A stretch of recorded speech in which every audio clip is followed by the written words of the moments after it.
இல்ல இப்ப நாம வந்து எத பேசினாலும் நீங்க வந்து பாஸ்டருக்கே கொண்டு போயிடுறீங்களே எல்லாத்தையுமே.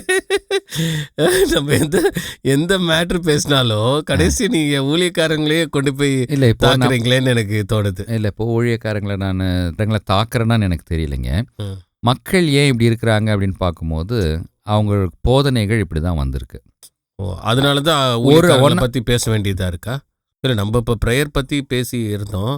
ஆனால் மோரர்லெஸ் ஒரு 90% ஊழியக்காரங்களை தான் நம்ம இப்போ பேசிகிட்டு இருக்கோம். ஏன் அந்த லிங்க் நம்மளுக்கு போகுது? ஏன்னா வந்து மக்கள் வந்து அவங்கள பார்த்து இப்படி இருக்கனால தான், அவங்க இதுக்கெல்லாம் உதாரணமாக இருக்கிறதுனால தான் நம்ம அவங்கள பற்றி பேசுகிறோமா? இல்லை இல்லை நான் எங்கேருந்து இது வந்தேன் அப்படின்னா, நாம் நல்ல டீச்சிங்கை கொடுக்கக்கூடிய 4 பாஸ்டர்ஸ் நிறைய பேர் இருக்கிறாங்க. அவங்கள மக்கள் ஏன் விரும்புறதில்லை அப்படின்னா, அவங்களுக்கே அதில் அட்ராக்ஷன் இல்லை. ஏன் மக்கள் இதை விரும்புகிறாங்க அப்படின்னா, இந்த மாதிரி டீச் பண்ணும்போது அவங்களுக்கு அட்ராக்ட் ஆகி உள்ளே வராங்க. ஸோ இந்த டீச்சிங் இருக்கிற வரைக்கும் நல்ல டீச்சிங் கிடைக்கிறதுக்கான வாய்ப்பு இல்லை. நல்ல டீச்சிங் மட்டுமே இருக்குதுன்னா இந்த ஆட்கள் உள்ளே வர்றதுக்கான வாய்ப்பும் இல்லை. இந்த ஒரு பெரிய மூமெண்ட்டே இப்போ இருக்காதுங்க. ஓகே, திரும்ப பழைய மாதிரி ஒரு கூரை கொட்டாயி தரையில் சாக்கு போட்டு பாய் போட்டு உக்காந்து அந்த மாதிரி டீச்சிங்ஸ் தான் இருக்கும். அது மக்கள் எந்த அளவுக்கு எடுத்துக்குவாங்கங்கிறது தெரியாது. இப்போது டோட்டல் ஒரு பேரடைம் ஷிஃப்ட்டுக்கு லாஸ்ட் ஒரு 20-30 இயர்ஸில் வந்த மாற்றத்துக்கு சொல்கிறதுக்கு இதை சொல்ல வேண்டிய கட்டாயம் இருக்குதுங்க. ஓகே. இப்போ மக்கள் உண்மையான சத்தியத்தை கேட்காதனால தான் வேதத்தை சரியாக புரிஞ்சிக்காம இப்படியெல்லாம் ஜெபிக்கிறாங்க. என்ன சொல்கிறீங்க? கரெக்ட். இப்போ நீங்கள் சொன்னீங்களே வேதம் தெரியாதது அப்படின்னு சொல்கிறீங்களே, அதுதான் அதனுடைய அடிப்படை காரணம். வேதத்தை நீங்கள் டெய்லி வாசிக்கும்போது அந்த கண்ணோட்டத்தோடு நம்ம வாசித்தோன்னா நீங்கள் ஜெபிக்க வேண்டிய விதமாவதுன்னு சொல்லப்பட்டிருக்கு இல்லைங்களா? அந்த ஜெபத்தை நம்ம ஃபாலோ பண்ணுவோம் மாட்டோங்களா? ஜெபிக்க நீங்கள் இப்போ நான் இப்போ டீவியேட் ஆகி போயிட்டேன்னு சொன்னீங்க. ஃபஸ்ட்டு பாயிண்ட் எடுத்துக்கொள்வோம். மற்றவங்கள அடிக்கிறதுக்கு தகுந்த மாதிரி ஒரு பழி வாங்குற ஒரு ஜபம் பண்ணுறோம் இல்லைங்க, அந்த ஜபம் பண்ணக்கூடாதுன்னு நமக்கு எப்போ தெரியுங்க? நம்ம வேதத்தை வாசித்தா தான் தெரியும். அந்த சத்தியத்தை கற்றுக்கொள்ளும்போது தெரியும். அந்த சத்தியம் ரொம்ப கடினமான சத்தியங்களா எளிமையாக இருக்குதுங்களா? கடினமான சத்தியம் இல்லைங்க, எளிமையாக இருக்குது. பரமண்டலத்தில் இருக்க ஜபத்தில் நம்ம என்ன சொல்லி ஜபிக்கிறோம்? ஓகே, இல்லை பிறர் குற்றங்களை மன்னிக்கிறது போல என் குற்றங்களை மன்னியும். அப்போ நம்ம மன்னிக்கிறது தான் நம்முடைய வாழ்க்கை முறைங்கிறது எனக்கு புரிஞ்சிருச்சுன்னா நான் அப்படி ஜபிக்கவே மாட்டேன்ல. இப்போ இந்த ஜபத்தையே நம்ம விட்டுட்டோம். நீங்கள் இதை நான் சொன்னோடனே நீங்கள் வந்து பாஸ்டருக்கு அட்டாக் பண்ணுறேன்னு நினைக்கிறீங்க. அந்த ஜபத்தை ஏன் விட்டோம்? நம்ம பாரம்பரிய சபை இல்லை, நம்ம வந்து முன்னேறி வேற ஜெனரேஷன் வந்துட்டோம். பரமண்டல ஜபத்தை சொல்றது இல்லை. இந்த வார்த்தை தெரியாம கூட யார் தலைக்குள்ளேயும் போறது இல்லை. பலருக்கு படிக்கவும் தெரியல. அப்போ அவங்க என்ன பண்ணுவாங்க? கரெக்ட். ஏன்னா ஏசாமி அந்த போதனை வந்து தெளிவாக அவர் சொல்லிட்டார். மன்னிப்புன்றது இந்த இடத்துல வந்துருச்சு. ஆமாம், என்ன சொல்றீங்க? ஆமாம், நீங்கள் எனக்கு மன்னிப்புக்கு என்னங்க குவாலிஃபிகேஷன்? எனக்கு மன்னிப்புக்கு கிருபை தான் குவாலிஃபிகேஷன், வேற எதுவும் கிடையாது. இரண்டாவது குவாலிஃபிகேஷன் என்ன? நான் உங்களை மன்னிச்சாதான் எனக்கு மன்னிப்பு. மற்றவர்கள் குற்றங்களை நான் மன்னிக்கிறது போல என் குற்றங்களை மன்னியும். இப்போ நான் உங்க குற்றத்தை நான் மன்னிக்கல, அப்போ என் குற்றம் மன்னிக்கப்படுமா படாதுங்களா? படாது. அது அது அந்த உணர்வு வரணும். அப்போ எப்போ வரும் எனக்கு? யாராவது ஒருத்தர் சொல்லிக் கொடுக்க வேண்டும், அல்லது நான் வேதத்தை வாசிக்க வேண்டும். இது ரெண்டும் இல்லை. ஏன்னா வந்து நீங்க சொல்றீங்களே இப்போ மன்னிக்கணும் அப்படின்னு ஆண்டவர் அந்த ஜெபத்தில் சொல்லியிருக்காரு. அதனால எனக்கு விரோதமாக கிரியை செய்கிறவங்கள நான் பழி வாங்கணும்னு ஜெபிக்கிறத விட அவங்கள மன்னிக்கணும்னு நான் ஜெபிக்கணும்னு நினைக்கிறேன். என்ன சொல்றீங்க? அப்படிதானே? நீங்க சொல்றத பார்த்தா அவங்க ஆண்டவரே இவங்க எனக்கு விரோதமாக கிரியை செய்கிறாங்க, ஆனாலும் இவங்களை மன்னியும் அப்படின்னு நான் ஜெபிக்கணும்ன்றீங்க. கரெக்டுங்க. என்ன சொல்றீங்க? ஒரு கிறிஸ்தவர் அப்படிதான் ஜெபிக்கணும். கரெக்ட். அப்போ வந்து ஆண்டவர் வந்து நம்ம ஜெபத்தை கேட்டு அங்கே ஒரு மாற்றத்தை ஏற்படுத்துவார். எய்தர் அவர் போவார், இல்லாட்டினா உங்களுக்கு அதோட பெரிய பொசிஷனை கூட தருவார். அதுதான் கரெக்ட். இப்போ பீட்டர் வந்து அவருடைய நிருபத்தில் எழுதுறாரு, விசுவாசியான ஒரு மனைவி அவிசுவாசியான கணவனை எப்படி ஆதாயப்படுத்தணும்னு சொல்றாருங்க. தன்னுடைய நல் நடத்தையால், போதனையே இல்லாமல் நல் நடத்தினாலேயே ஆதாயப்படுத்தணும். இது எதை குறிக்குதுங்க? போய் பயங்கரமாக போதனை பண்ணல, சண்டை போடல, தன்னுடைய நல் நடத்தையே ஒரு மனுஷனை மாற்ற முடியும். அப்படிதான் இங்கே இருக்கக்கூடிய சூழ்நிலையை கூட ஆண்டவர் மாற்றுவார். நீங்கள் ஜெபிச்சாவே கூட ஆதிக்கம் செலுத்துகிற மனுஷரிடத்துலேருந்து அவரை காப்பாற்ற முடியும். நாம் ஜெபிக்கிற அந்த உல்டா பிரேயர் வந்து நம்முடைய ஆசை. உல்டா பிரேயர்ன்றீங்க? நம்முடைய பழி வாங்குகிற எண்ணம், என்னுடைய ஈகோ, என்னுடைய கோபம், அதை வெளிப்படுத்துகிற ஒரு ஜெபம். அது தாவீது சம்டைம்ஸ் அப்படி ஜெபிப்பாருங்க. அவனுடைய அவனுக்கு பிள்ளைகள் இல்லாமல் போகட்டும், அவனுடைய பிள்ளைய வந்து காலை பிடிச்சி தலையை வந்து செவுத்துல அடிக்கணும், இந்த மாதிரிலாம் ஜெபிப்பாருங்க. அந்த ஜெபம் நம்ம ஜெபிக்க கூடாதுங்க. ஓ, அப்ப நம்ம ஆளுங்க அதை பார்த்து தான் ஜெபிக்கிறாங்களோ? இருக்கலாங்க, தேவைக்கு தகுந்த மாதிரி நம்ம பழைய ஏற்பாடு எடுத்துக்குவோம் இல்லையா, அதுல இதுவும் ஒன்றா இருக்கும். அதுக்கு தான் ஏசாமி இந்த கன்ஃபியூஷன் இல்லாமல் ஒரு தெளிவான ஜெபத்தை சொல்லியிருக்காரு.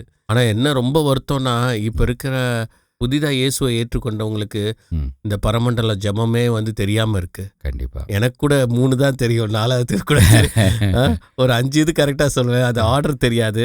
ஆர்டர் தெரியாதுன்றது முக்கியம் இல்லை, பட் அதில் அவர் சொன்னது வந்து கரெக்டானது. சீசர்கள் அன்னைக்கு கேட்டதும் கரெக்ட். நம்மள மாதிரி இப்போ இந்த காலத்தில் அதை அப்ளை பண்ணுற போது இல்லைங்க, அது ரொம்ப பிசாசு கிளவராக. இப்போ பாருங்க, ஒரு ட்ரெடிஷ்னல் சர்ச்லேருந்து வேற சர்ச்சுக்கு நம்ம வரோன்னும் போது அவங்க செய்யறதெல்லாம் செய்யக்கூடாதுன்னு நினைச்சமே தவிர அது சரியா செய்யணும்னு நினைக்கல. எந்த மாடர்ன் டே சர்ச்சஸ் பாருங்க, அந்த மெயின்லைன் சர்ச்சஸை தவிர பரமண்டல ஜெபமே இல்லை. ஆமா, அந்த ஜெபத்தை ஜெபிக்கும் போது நம்ம அப்படி இருக்கோமான்றதை நம்ம பார்க்கலாம். ஆனால் இப்போ நம்ம ஜெபிக்கலன்னா அந்த குற்ற உணர்வே வராது. அது சாட்டனுடைய டிசெப்ஷனுங்க. பிசாஸ் வந்து தந்திரம் உள்ளவன், சாத்தான் வந்து தந்திரம் உள்ளவன். தந்திரமாக இதெல்லாம் வந்து சர்ச்சிலேருந்து எடுத்துட்டாங்க. இப்போல்லாம் நம்ம பரமண்டல ஜெபம் சொன்னாவே சிலர்லாம் சிரிக்கிறாங்க, அது மாதிரி ஆயிடுச்சு. ஆமாங்க ஆமாங்க, என்ன சொல்கிறீங்க? ஆமாம், நான் ஒரு சிலர் இப்படி ஜெபிச்செல்லாம் பார்த்துருக்கேன். ஆண்டவரே அவங்கள அடித்து திருத்தும், அடிச்சு சபைக்குள்ள கொண்டு வரும். நீ அடிப்படக்கூடாதுங்கிறதுக்காக அவர் அடிபட்டாரு. அவர்கிட்ட போய் அடிச்சு திருத்தணும் ஜெபிக்கிறவங்களா இருக்கிறாங்க. அடிச்சு கொண்டு வரும். நம்மள அப்படி அடிச்சிருந்தா கரெக்ட். யாரோ ஒருத்தர் நமக்கு அப்படி ஜெபிக்கிறாரு, அடிச்சு பாருங்க. ஆண்டவரே எரிக்கும் ஃபெலிக்ஸையும் நல்லா அடிச்சு திருத்தணும் ஜெபிச்சா நமக்கு எப்படி இருக்குங்க? ஆமா, இப்போ நாம ஜெபிக்கும் போது அப்படிதான் இருக்கும். ஆண்டவருக்கு பரமண்டல ஜெபம் ஜெபிக்கிறது போல ஜெபிக்கணும்னு நினைச்சிட்டு நம்ம ஆளுங்க அதெல்லாம், ஏன்னா அதெல்லாம் சொன்னா இவங்களே இடிக்குதுன்னு நினைக்கிறேன். கண்டிப்பாங்க, இவங்களுக்கே அது இடிக்குது. ஏன்னா வந்து பழைய ஏன்னா வந்து அதுல அன்றன்று உள்ள ஆகாரத்தை இன்று எனக்கு தாரும். ஐயோ, இது என்ன பாயிண்ட் டச் பண்ணிட்டீங்க நீங்க. நாளை தினத்தை குறித்து கவலைப்படாதீங்கன்னாரு. இன்னைக்கு சாப்பிட்டீங்களா, தூங்குனீங்களா, சந்தோஷமா நாளையை பற்றி கவலை நாளைக்கு பட்டுக்கலாம், இன்னைக்கு சந்தோஷமா இருங்க அப்படின்னு. அது அந்த மாதிரி கிறிஸ்தவ வாழ்க்கை வாழ்ந்துட்டா ரொம்ப அருமையான வாழ்க்கைங்க. ஓஹோ, இல்லைப்பா, பழைய ஏற்பாட்டில் ஏகப்பட்ட கட்டளைகள் கொடுத்துருக்கிறார் இல்லைங்க. 613 கட்டளைகள் சொல்லுவாங்க. இன்னைக்கு எல்லாரும் ஸ்டடி பைபிள் வந்தோன்னு இதை நிறைய பேர் கற்று வச்சுட்டு இருக்கிறாங்க. அது எல்லாத்தையும் இயேசு கிறிஸ்து 2 லைன்ல சொல்லிட்டாருங்க. உன் முழு ஆத்மாவோடும் முழு மனதோடும் முழு இருதயத்தோடும் வந்து ஆண்டவர் இல்லத்துல அன்பு கூறு. அன்பு கூறுகிறது தான் ஃபர்ஸ்ட். அதுதான் வந்து வர்ஷிப்பே. 2வது கட்டளை என்ன? உன்னை நேசிக்கிறது போல பிறனையும் நேசி. யார் பிறன்? உங்களை அழுத்துகிற பாஸ் உங்களுக்கு பிறன். உங்க பக்கத்து வீட்டில் இருந்து உங்க வீட்டுக்கு முன்னாடி வந்து குப்பையை கொட்டுறவங்க உங்க பிறன். உங்க பைக் பார்க்கிங்ல அவங்க பைக்கை வந்து நிறுத்துறாங்க, அவங்க தான் உங்க பிறன். உங்களுக்கு எங்கெங்கெல்லாம் யாரெல்லாம் தொந்தரவு பண்றாங்களோ அவங்க எல்லாம் உங்களுடைய நெய்பர். அப்போ love your neighbour as you love your self. அப்போ அவங்கள நீங்க நேசிக்கணும். பக்கத்து வீட்டில் ஒருத்தர் ரொம்ப தொந்தரவு பண்றாருங்க, வேணும்னே உங்களை வந்து உயிர் எடுக்கிறாரு. நீங்க அவருக்கு வந்து ஆண்டவரே இந்த ஆளை ஆசீர்வதின்னு ஜெபிக்கிறீங்க, ஆண்டவரே இவரை ரட்சியன்னு ஜெபிக்கிறீங்க. அது ஜெபிக்கணுமா, இல்லை அவரை அழிக்கணும், இந்த குப்பையை கொண்டு வந்து என் வீட்டுக்கு முன்னால கொட்டினவன நாளைக்கு குப்பையாய் மாற்றும், அவனை குப்பை தொட்டியில போய் நிறுத்தும் அப்படின்னு ஜெபிக்கணுமா? இப்போ நீங்க சொல்றது பார்த்தா அநேகர் இந்த மாதிரியான ஜெபங்கள் பண்ற மாதிரி தானே இருக்கு. கரெக்ட். இந்த மாதிரியான ஜெபம் ஃபர்ஸ்ட் ஃப்ளோரை கூட தாண்டாது போலயே. அதனாலதான் இதை சொல்லும் போது தான் நான் டீச்சிங்க்கு வரேன். நான் வேற வழி இல்லாம நீங்க நாங்க புஷ் பண்றீங்க. அதுக்கு காரணம் என்ன?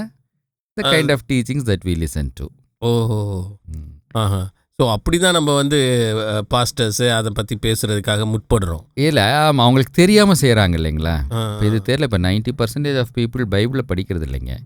அவங்க படிக்கிறதெல்லாம் ஒரு காலத்தில் ஆட்டோக்கு பின்னால், இன்னைக்கு வாட்ஸ்அப் யூனிவர்சிட்டி, அவ்வளோதான், ஒரு பிளெஸ்ஸிங்கு.